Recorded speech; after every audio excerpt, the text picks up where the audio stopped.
મારું નામ મૌલિક રસિકભાઈ આડેસરા. જતીનભાઈ મારો ભાઈ હતો. એનું જે એ લોકોએ જે છરી મારી ખુલ્લેઆમ મારેલી છે, સીસીટીવી છે એના. અને સરકારને આપણે પીપીએસ સ્પેશિયલ મને પીપી મળે, ગુડ સીટનો એના ઉપર ગુનો દાખલ થાય એવી અમારી માંગ છે. ગુડ સીટનો ગુનો દાખલ થાય એવી અમારી માંગ છે. અને અમને ન્યાય મળે પૂરેપૂરો અને ઝડપથી ન્યાય મળે. અને બીજી વખત આવું કૃત્ય મોરબીની અંદર કોઈને પણ કરવું હોય તો વિચાર કરવો પડે 10 વખત. અને બીજો પ્રશ્ન એ છે કે ખુલ્લામ ખાલી એટલું કહેવાથી કે ભાઈ સાઈડ કેમ નથી દેતો, એનો વાંક હતો કે એ સાઈડ નહોતો દેતો. ખાલી એટલું કીધું ભાઈ કેમ સાઈડ નથી દેતો એમ. એટલી વારમાં એ ઉતારીને 3 વખત છરી મારી દે ખુલ્લાની અંદર. એટલે શું સમજવાનું મોરબીની જનતાને અને આ પોલીસ વાળા? સલામતી શું પબ્લિક ની, અમારી સલામતી શું, પાછળથી અમારી ઉપર કઈ નહીં થાય એની સલામતી શું? એના માટે અમને પોલીસ પ્રોટેક્શન મળશે કે નહીં મળે?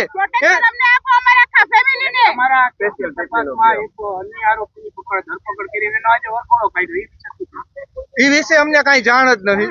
પેલી વસ્તુ તો એ છે, વરઘડો કાઢીને મારે કઈ જોવું નથી. વરઘડો કાઢીને મારે કઈ એને હોવાનો નથી અને મારે કઈ એની જાનમાં નથી જવાનું. મારે મારા ભાઈ ને ન્યાય મળે ઈ જોવું છે. મારે વરઘડો નથી જોવો, તમે ન્યાય જોઈએ છે. વરઘડો નથી જોતો. ચેતનાબેન પારેખ, મારા ભાઈને ન્યાય મળવો જોઈએ. ખુલ્લે આમ જોઈએ એટલી વ્યક્તિ એવડા નાની છોકરી ઉંમરના છોકરાઓ જે સગીર કહેવામાં પોલીસ સગીર કહીને મોઢું નથી બતાવતા, ત્યારે એને સગીર નડે છે પોલીસ વાળાને.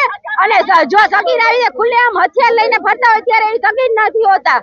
તો ખુલ્લે આમ હત્યા કરે છે ત્યારે સગીર કેમ નથી? તું સગીર હત્યા કરી શકે? મારા ભાઈને જો ન્યાય નહીં મળે ને તો અમે આ પોલીસ વાળાને બધા પોલીસ સ્ટેશન ને તાળા મારાવી દેવાના છીએ. એના વિશે અમારા ભાઈને દિવ્ય આત્માને શાંતિ મળે ને અમારા ભાઈને ન્યાય મળે. અને જે ખોટું બોલ્યા છે, જે સગીર છે એ હકીકતમાં સગીર નથી. કારણ કે મેં મારી નજર સામે જોયું, ઓછામાં ઓછી 23 થી 22 વર્ષની ઉંમરના છોકરાઓ હતા. મેં મારી નજર સામે જોયું છે. એ 22 થી 23 વર્ષના છોકરા જો આવી રીતે ખોટું બોલીને સગીર જાહેર કરવામાં આવે છે તો અત્યારે લઈને શું સગીર કરે છે? મારા ભાઈ જેવી રીતે મર્યો છે ને જેવી રીતે માર્યો છે ને એવી રીતે ફાંસીની સજા જયારે મળશે ને ત્યારે અમને શાંતિ થશે ને મારા ભાઈના આત્માને શાંતિ થશે ને ત્યારે અમારા પરિવારને ન્યાય મળશે. અને 11 મહિનાની જે જતીનભાઈ સોનીની દીકરી છે એના પપ્પાને ત્યારે ન્યાય મળશે. કારણ કે એના બાપને હજી એને જોયા નથી, ત્યારે ઓળખશે. સ્પેશિયલ વકીલની મત વકીલ હારા જોઈ આ કેસ લડવો જોઈએ. અને જો જાહેરમાં એ માણસ બધાની